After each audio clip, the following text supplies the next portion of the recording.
Hey guys, welcome back. This is going to be part 2 of my Tesla Powerwall 3 series. In part 1, I talked about installation, the timeline, and the cost for the system. But in part 2, I'm going to talk about what I noticed after the installation. Okay, so what I noticed immediately after the installation was that my solar production numbers on the Tesla app were way too high compared to the SMA Energy app. So for example, if the SMA app shows 2 kW, the Tesla app will show 4 kW. The house consumption numbers were really high, and the graph on the house consumption numbers mimicked the solar. You can check it out at this screenshot from a Net Zero app.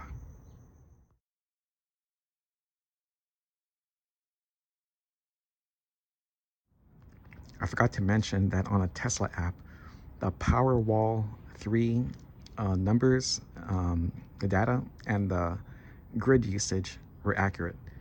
It was only the solar production numbers and the home consumption numbers were completely off. Everything in the system was working fine in terms of discharging and recharging the Powerwall 3. So with these issues, I thought it would just maybe needed a calibration, so I let it go for a couple of days and it didn't fix itself. I contacted the company where I bought the Powerwall 3 from. They said they're going to send the installer to take a look at it during the city inspection, which took place on July 17th. But the installer, I guess he forgot about it because after the city inspection, I was still having the same issues. So I kind of let it go for a week trying to figure this out. And at the end of July, I figured I'll just take care of the problem and see what I can do. Okay, here's just a quick look on my backup panel.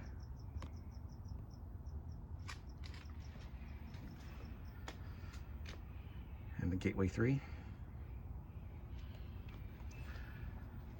We're going to be focusing on the Tesla remote meter and the CTs that are inside here. And let's go ahead and open up the panels. Okay, so Tesla has a YouTube channel called Tesla Installer Academy, and I watched their Powerwall 3 videos, their Gateway 3 videos, and the Tesla remote meter just to help me understand how the system works.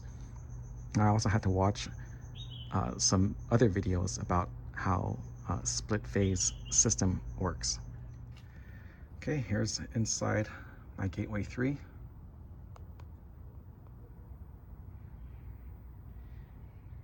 Okay, here's a look at my backup panel with the cover removed. Here's the Tesla remote meter. This plug you see over here, I unplugged that, which fixed the problem. I'm not going to plug it back in because it's kind of hard to put it back in with this amount of space. This here is the line voltage wiring harness, which goes to this double pole circuit breaker. Okay, so the 60 amp double pole circuit breaker, that's for the Powerwall, and then the 30 amp double pole circuit breaker, that's for the solar. Now here, when I first opened up the panel, you could see 2 CTs. Okay, now this CT with the red tape, that goes into that red wire right over there, and it goes to here, which is line 1, because you got line 1, line 2, line 1, line 2, and I verified this using my voltmeter. So on the Tesla Installer Academy, it says for solar monitoring, you only need 1 CT. Well, I have 2. So I'm going to go ahead and just unplug this one right over here. Okay, so I noticed after I swap the connectors, put them in the proper position. Sometimes the house consumption numbers and the solar chart on a Tesla app, it wouldn't read properly, like it would freeze and it wouldn't move anymore.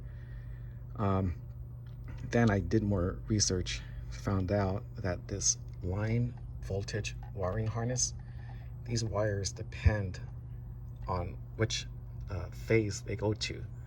So this black wire is for line 1, red wire is for line 2. Well, the installers had it where the black wire was monitoring on line 2 and then the red wire was monitoring line 1. This circuit breaker was one step down, lower position, and then this circuit breaker was above it. So all I had to do was just move the circuit breaker from this position, and I just moved it up. And at first, wasn't reading anything until I had to just disconnect the or turn off the circuit breaker for the Tesla remote meter and put it back on. And then a few minutes later, everything was working properly. The solar production, the house consumption numbers, everything.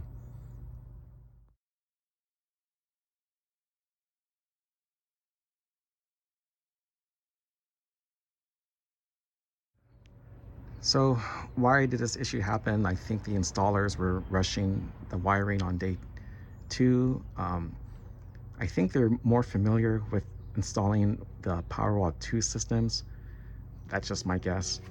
But now everything's working fine. I'm less like frustrated and annoyed seeing the wrong readings from before. So everything's working properly.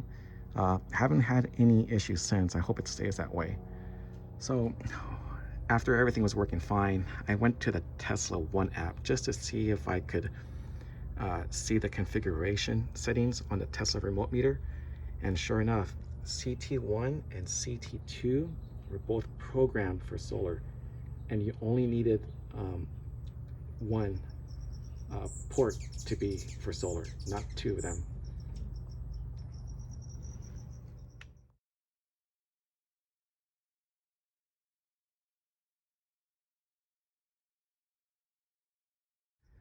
All right, that's going to be the end of this video. I apologize about my speaking voice. I think I have a speech impediment, but there's going to be a part 3, maybe in about a week or 2. I just want to monitor the system further during the summertime. And it's going to be talking about if I regret getting the Powerwall 3. Have a good day. Goodbye.